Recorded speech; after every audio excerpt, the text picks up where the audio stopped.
अस्सलाम वालेकुम, आप देख रहे हैं मेरा ऑफिशियल यूट्यूब चैनल। मैं हूँ यशमीन जमाल। आज का दिन कुछ अदालती सा दिन था। कुछ बात करेंगे पाकिस्तान तहरीक इंसाफ से बल्ले का फिर से छिन जाना, फिर एट द सेम टाइम जो तौहीन अदालत की दरख्वास्त है पाकिस्तान तहरीक इंसाफ की इलेक्शन कमीशन के ख़िलाफ़, तो वो जो मामला क्या रहा सुप्रीम कोर्ट के अंदर, कुछ उस पर भी बात करेंगे। मज़म्मतों का आपको पता है 9 मई की बड़ा सिलसिला रहा है और आज एक और मज़म्मत भी आई है। वो किस तरीके से आई है कुछ उस पर भी बात करेंगे। अच्छा, सुप्रीम कोर्ट ऑफ पाकिस्तान की जो हेयरिंग्स हैं उसके हवाले से बात करें तो एक तो पहले दिलचस्प मुकालमा के जी लतीफ़ खोसा साहब जो है अपने नाम के साथ सरदार क्यों लगाते हैं, ये तो पुरानी बातें हो गई हैं, किसी और ज़माने की बातें हो गई हैं, इनको अब उस तरीके से नहीं हमें एंटरटेन करना चाहिए। क्यों भाई, क्या ज़रूरत है ये करने की? आई मीन ये एक डिस्कशन थी जो हमने सुनी वहाँ पर, और उसकी कुछ देर के बाद जो है वो हमें जो सीनियर जर्नलिस्ट हैं, हमारे उस्ताद भी हैं हामिद मीर साहब, उनकी तरफ से जो है वो एक ट्वीट आई जिसके ऊपर ये था कि जो सरदार तारिक मसूद साहब हैं,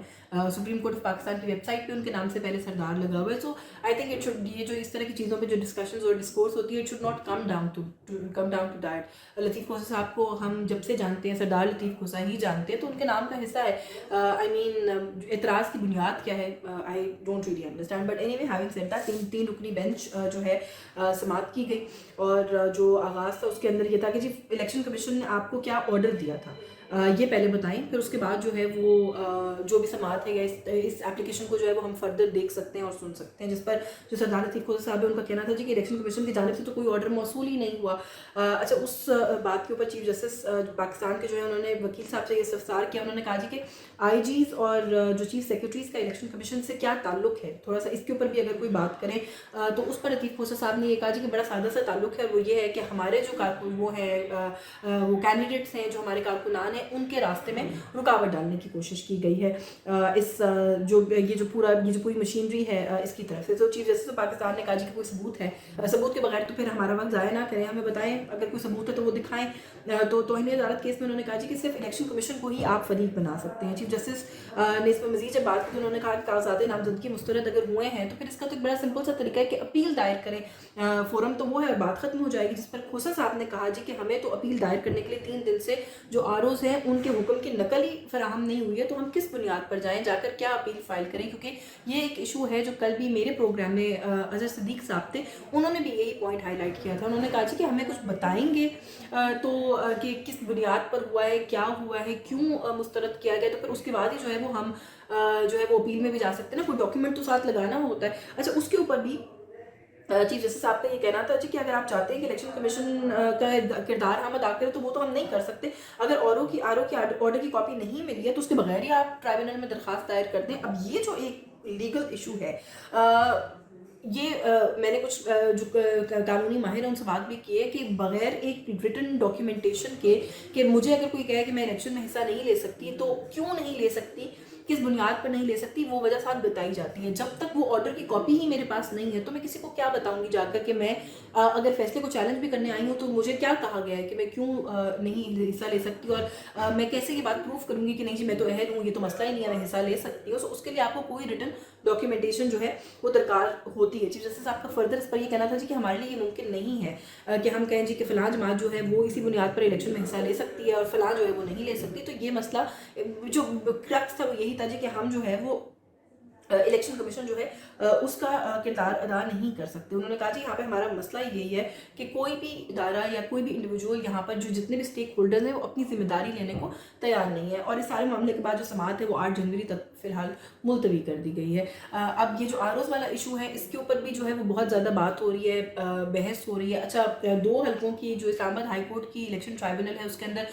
46 और 47 गालिबन 2 हल्के हैं जिनकी जो मुस्तरद होने के जो कागजात हैं, जो ऑर्डर्स हैं, वो उधर पहुंचाए गए, जिस पर वहाँ पर सवाल ये किया गया कि क्या एक ही आर ओ है जिसने इन दोनों हल्कों के मामला को देखा है, तो बताया गया कि नहीं जी आर ओ तो एक नहीं है, आर ओ तो डिफरेंट है। तो उन्होंने कहा कि ये हर्फ बहर्फ एक ही तरह का ऑर्डर जो सामने आया है, इससे तो यही लगता है कि ये एक ही शख्स का लिखा हुआ है। तो ये जो कॉपी पेस्ट हो रहा है कागजात नामजदगी मुस्तरद होने के मामले के अंदर की सिचुएशन, ये इससे जो तशवीश है या जो शुकूक शुबहात हैं इलेक्शन के पूरे अमल को लेकर उनके अंदर तो मज़ीद इजाफा ही होगा। वो जो सवालात ऑलरेडी उठ रहे हैं कि कितना फेयर प्रोसेस है इलेक्शंस का, कितने फ्री इलेक्शंस मुल्क में हो रहे हैं, वो जो सवाल है वो फिर मज़ीद इससे गहरा होता है। एट द सेम टाइम मैंने भी कहा था अपने वीलॉग के अंदर, और मुसलसल ये बात हो रही थी कि पेशावर हाई कोर्ट की तरफ से रिलीफ जो है वो मिलेगा। अब पाकिस्तान तहरीक इंसाफ को, क्योंकि जो मामला हुआ है बल्ले के निशान को लेकर और जिस तरीके से हुक्म इम्तना जारी किया गया जो जज साहब थे उस वक्त के उनकी तरफ से, तो ये था कि जो अगली हेयरिंग होगी उस पर शायद ये रिलीफ जो है ये परमानेंट हो सकता है। लेकिन इंटरेस्टिंगली हुआ ये कि वो जो हुक्म इम्तना है उसको विड्रॉ कर लिया गया और वो जो इलेक्शन कमीशन का ऑर्डर था, अब situation back to that order चली गई है और वो जो इलेक्शन कमीशन का ऑर्डर था वो अब प्रिवेल कर गया है। तो उससे अब हुआ ये कि जो सेकंड फेज़ का इंट्रा पार्टी इलेक्शन है वो अब मुस्तरद करार पा रहा है, वो कलदम है, वो स्टैंड नहीं करता। और जो बानी चेयरमैन हो गए थे, चेयरमैन से यानी कि इमरान खान साहब, वो अब दोबारा से चेयरमैन हो गए हैं तहरीक इंसाफ के। लेकिन इसके अंदर सबसे बड़ी चैलेंजिंग सिचुएशन है PTI के लिए वो यही है कि अब बल्ले का निशान जो है वो मिलना शायद मुश्किल हो गया, ये मुश्किल होता चला जा रहा है। इसकी अगली हेयरिंग अभी होनी है, लेकिन 13 जनवरी तक हतमी जो लिस्टें हैं, फहरिस्तें हैं, निशानात हैं, पार्टी सिचुएशंस हैं, वो सब कुछ क्लियर हो जाएगा और डिटर्मिन हो जाएगा। उसके बाद अगर ये मामला आगे जाता है तो फिर टेक्निकली जितने लोगों ने PTI के प्लेटफॉर्म से कागजात नामजदगी जमा करवाए हैं वो सब इंडिपेंडेंट डिक्लेयर हो जाएंगे। इंडिपेंडेंट डिक्लेयर होने से ये होगा कि उन सबको अपना अपना इंडिविजुअल निशान अलॉट होगा, वो फिर एज अ ग्रुप एक निशान के ऊपर इलेक्शन नहीं कंटेस्ट कर सकते। तो यानी कि टेक्निकली स्पीकिंग पाकिस्तान तहरीक इंसाफ जो है वो डिसमेंटल हो जाएगी। कोई एक कंसोलिडेटेड निशान नहीं होगा जिस पर कोई ये कह सके जी कि हम सब एक ही हैं और हम इलेक्शन लड़ रहे हैं। अच्छा, उसमें एक तो इलेक्शन एक तरह नहीं लड़ सकते, इलेक्शन पोस्ट इलेक्शन पे जो सिचुएशन है, एक तो जो 70 रिजर्व सीट्स का प्रॉब्लम है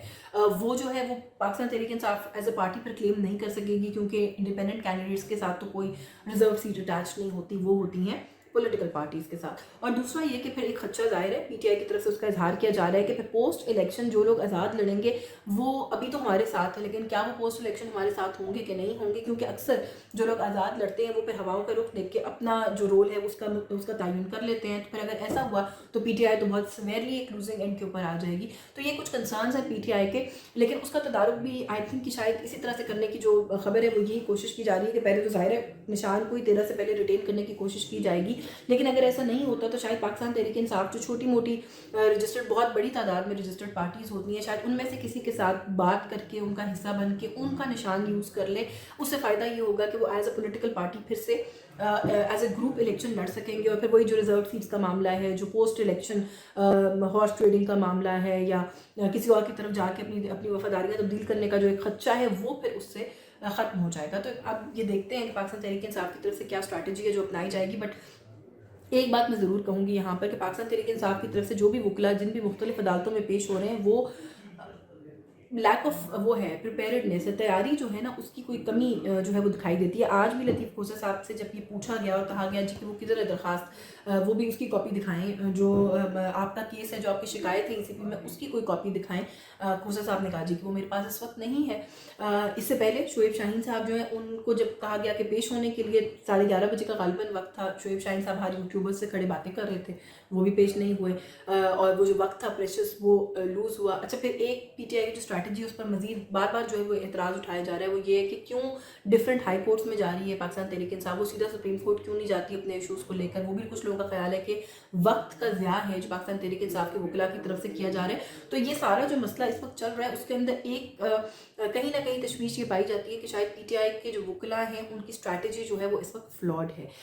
खैर एनीवे, आखिर के अंदर जो मैंने कहा था कि हम बात करेंगे कि 9 मई की मजम्मत कुछ सिलसिला थमा था, आज फिर हुई है। ताज गुल साहिबा की एक बड़ी ही ऐसी वीडियो जो ज़ाहिर है आप किसी भी इंसान को जिसको आपने इक़्तिदार के अंदर भी देखा हो, आपने बड़ी एक नॉर्मल पर्सनैलिटी देखी हो, उनका वैसे भी अपना एक दबंग अंदाज है बात करने का। ताज गुल साहिबा का कहना था कि 9/11 के बाद जो है वॉर एंड टेरर में मेरे भाई की जान गई, तो मैं तो शहीद की फैमिली हूँ, तो मैं तो शहदा की बेहुरमती नहीं कर सकती। और फिर हाथ जोड़ के कहा कि अगर आप कहते हैं तो ये ले मैं मजम्मत करती हूँ, आप चाहते हैं मैं इलेक्शन ना लूँ, आप चाहते हैं मैं वोट ना डालूँ। तो मेरा ख्याल है जो इस तरह की वीडियोज़ और विजुअल्स आ रही है, मैंने कल जमशेद दस्ती साहब की वीडियो के बाद भी यही कहा था कि ये भी पूरा जो इंतखाबी अमल है उसके ऊपर सवालिया निशान जो है वो लग रहा है।